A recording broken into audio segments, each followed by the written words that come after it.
ఉద్యమాల పోరాటాల గడ్డ ఉత్తరాంధ్ర. మీకు ఎవరైనా సహాయం చేస్తే వాళ్ళకి మీరు ప్రాణం ఇస్తారు. అదే గాని ఎవరైనా మోసం చేస్తే ఇక్కడనే పాతేస్తారు. రాజులు ఏలిన నేల విజయనగరం జిల్లా.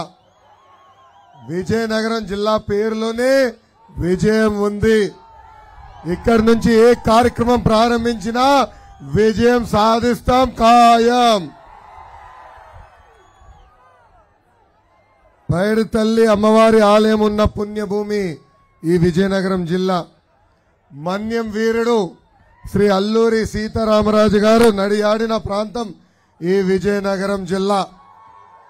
ఇంత పవిత్రమైన భూమిపై ఈ రోజు నేను మిమ్మల్ని ఉద్దేశించి మాట్లాడతాం. నా హృదయపూర్వక ధన్యవాదములు. జగన్, ఆంధ్ర రాష్ట్ర ముఖ్యమంత్రి జగన్ ఒక 420,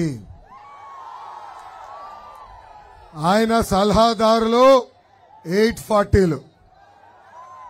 ఆ సలహాదారుడు పేరేంటో తెలుసా? సజ్జల రామకృష్ణారెడ్డి.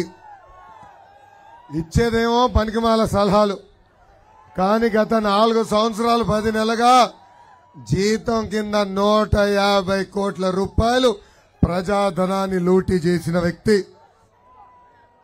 మొన్న గ్రాడ్యుయేట్ ఎమ్మెల్సీలు ఎన్నికలు జరిగినాయి. దాంట్లో 3టికి 3 స్థానాలు తెలుగుదేశం పార్టీ కైవసం చేసుకుంది. ఆనాడు ఈ సజ్జల రామకృష్ణారెడ్డి ఒక మాట చెప్పాడు. అదేంటంటే, అసలు ఆ ఎన్నికల్లో మా ఓటర్లు ఓటే వేయలేదన్నాడు. అప్పుడు నాకు అర్థం అలా ఈయన ఏం మాట్లాడుతున్నాడా అని.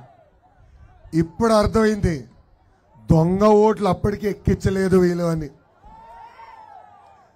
ఆ ప్రభుత్వ సలహాదారుడికి కుటుంబానికి 2 ఓట్లు ఉన్నాయండి. ఒక ఓటు నా నియోజకవర్గం మంగళగిరిలో ఉంది, 2వ ఓటు పక్క నియోజకవర్గం పొన్నూరులో ఉంది. అంటే దొంగ ఓట్లు ఎక్కించుకుని గెలిచేదానికి ప్రయత్నిస్తుంది ఈ ప్రభుత్వం. ఆనాడే చెప్పా, తిరుపతి ఉప ఎన్నికలు ఈ ప్రభుత్వం గెలిచిందంటే దానికి కారణం వాళ్ళు ఎక్కించిన దొంగ ఓట్లు. ఆనాడే అధికారులకు హెచ్చరిక జారీ చేశా, ఎందుకయ్యా మీరు తప్పు చేస్తున్నారు, మళ్ళీ మీరు మా రెడ్ బుక్ లో పేర్లు ఎక్కించుకోవాల్సిన అవసరం ఉంటుందని. ఇన్నెలా తప్పులు చేశారు. ఇప్పుడు ఒక ఐఏఎస్ అధికారి సస్పెండ్ అయ్యాడు, డిఎస్పీ గారు సస్పెండ్ అయ్యారు, సిఐఎస్ఐలు కూడా సస్పెండ్ అయ్యే పరిస్థితికి ఈరోజు చూస్తున్నాం. ఆనాడే చెప్పా,